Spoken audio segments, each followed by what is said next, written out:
From the radio service of the Liberia Broadcasting System in Peso, hello and welcome to Newsline, a full hour of news presentation from and about Liberia, Africa, and our global village. Today is Friday, March 6, 2026, and I'm Basta Palu presenting. These are the top stories. Vice President Jeremiah Kuhn has Putumani project reactivation in Grant Judah County.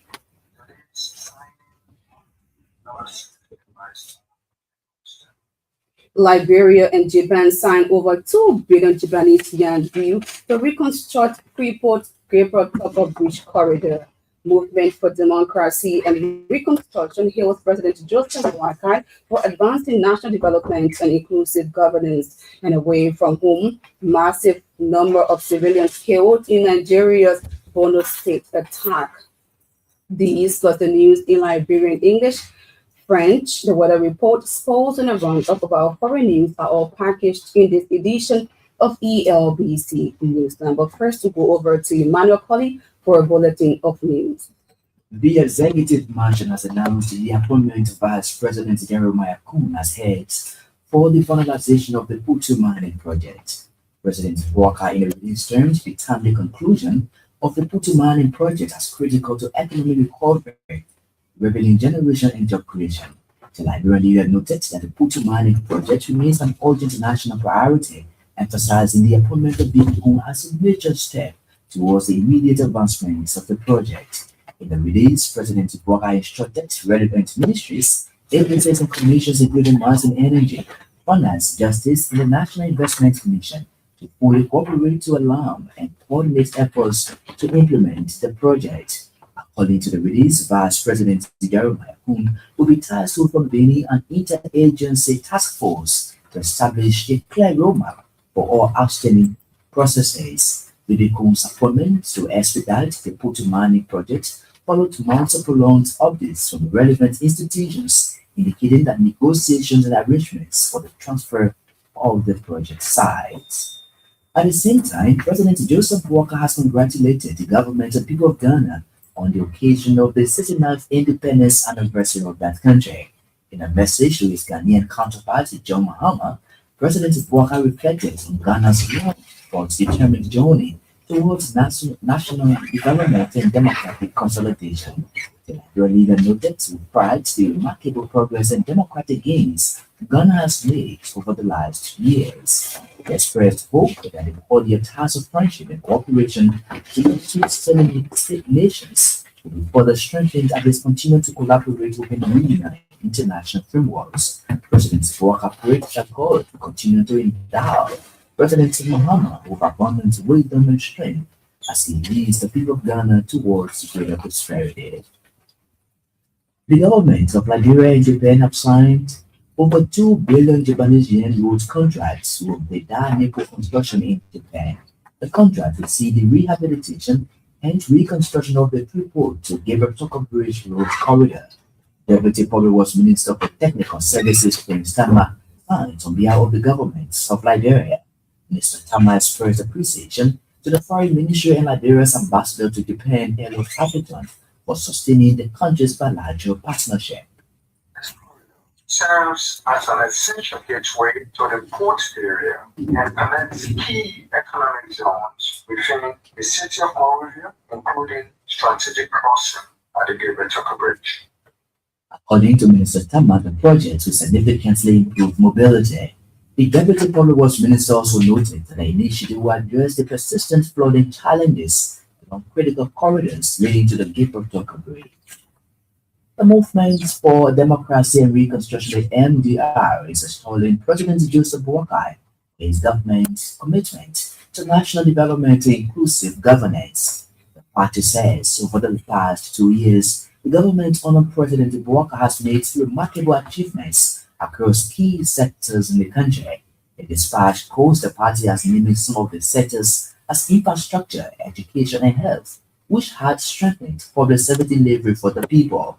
They pointed to bringing into the country the first of the 285 pieces of yellow machines that are expected to play a critical role in the nation road connectivity drive. At the same time, the party is calling on Liberians to be supportive of government development agenda which is geared towards building a strong and sustainable country.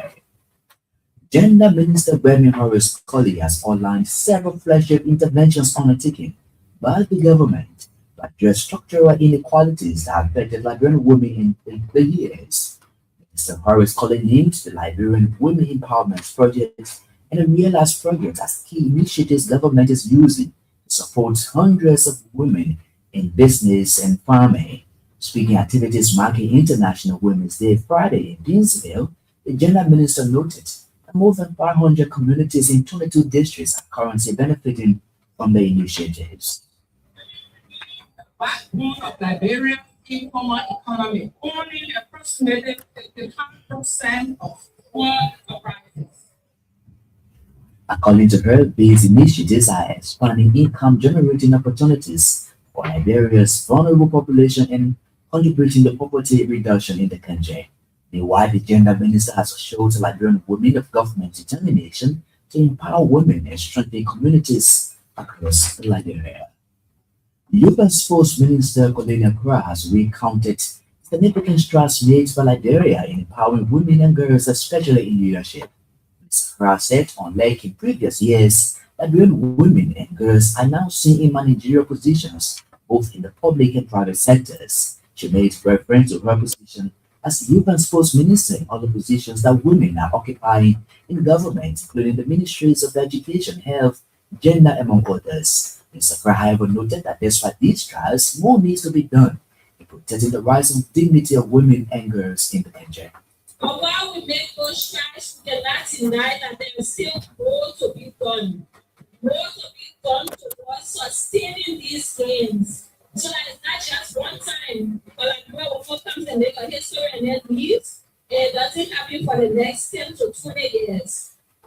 According to her, women in Liberia still face what she termed as marginalization, domestic violence, rape, and other social bullying, while calling for a holistic effort to minimize these issues. Mr. Kra made their session Friday in Deansville at the official celebration of this year's International Women's Day under the national theme Keen to Give. Former President Ellen Johnson Sirleaf has renewed calls for increased women's leadership in politics and national development. Sirleaf says the current low number of women in Liberian legislature should serve as a wake-up call for deliberate efforts to boost female participation in governance. She believes Liberian women are capable and well prepared to assume greater leadership responsibilities and contribute meaningfully to national development. Africa, like others worldwide, have adopted a corporate system or other legal political action to ensure that women are equitably represented in the legislative space. I know that the vote for women basically competitive endeavor. Sirleaf made a remarks Thursday when she appears as a special guest before members of the House of Representatives. The former Liberian leader wants citizens in the country to emulate other African nations for increased women leadership and participation in national leadership. Government has announced significant progress being made in 3 of the 6 pillars of their REST agenda for inclusive development on a period of 1 year. These pillars include economic transformation, infrastructure development, and rule of law components of the AARD. According to a cabinet secretarial release, these declarations formed part of a special cabinet meeting chaired by President Wakai on Thursday in Monrovia. Under the economic transformation pillar, the release is reporting improved macroeconomic stability, domestic revenue collection, as well as increased financial inclusion, expanded agricultural approach. In the release, the cabinet underscored rapid road rehabilitation and expansion improvements in water supply and distribution systems, expanded digital connectivity under the infrastructure development bill. The Senate has summoned several ministries and agencies of government to provide updates on the status of volunteer teachers, of workers, and teaching of civics in Liberian schools. The entities include the Ministries of Education, Health, Finance, and the Civil Service Agency. In his communication, Bakolo County Senator Amara Kone pleaded to plenary to ensure health authorities provide updates on the total number of volunteer health workers in clinics and hospitals across the country. Senator Kone also wants health authorities to provide statistics on the number of volunteers formerly placed on the national payroll between 2025-2026 fiscal year. At the same time, the Executive Director and Board of Directors of the National Identification Registry have been instructed by the Senate to provide and give updates on the suspension of the issuance of National Citizens Identification Cards. Followed a communication from Riverside County Senator Willington Gibbon Smith on Thursday. According to our legislative reporter, Senator Gibbon Smith said the unexplained suspension of the issuance of the Citizens Identification Cards honors normal business transactions. He noted that the situation is forcing serious difficulties for citizens across the country to carry out transactions at banks and critical institutions. The National Lottery Authority, the NLA, has begun destroying over 100 slot machines confiscated from various gambling centers in Monrovia and parts of Liberia. Slot machine is a gambling device with spinning wheels. According to the NLA Director General Peter Solo, those machines were seized from centers which failed to adhere to the entity's regulation. Mr. Solo noted that the regulation banned children under the age of 18 from gambling on the slot machines. Speaking Friday in Monrovia, the NLA Director General said among the slot machines destroyed were those seized from Tong LRC who had been operating illegally in Lofa County. The Liberia National Police, the LNP, has confirmed that one person has died as a result of a collision between a train and a vehicle in the White Plain area. The incident, police said, occurred late Thursday night. The vehicle reportedly attempted crossing the railroad track. Preliminary police investigation has established that the collision resulted in the fatality, while other individuals sustained serious injury and is currently receiving medical attention. Officials of the LNP disclosed that the victim has been identified as a foreign national who was visiting the country. However, the Liberian National Police has launched a full-scale investigation into the circumstances surrounding the incident.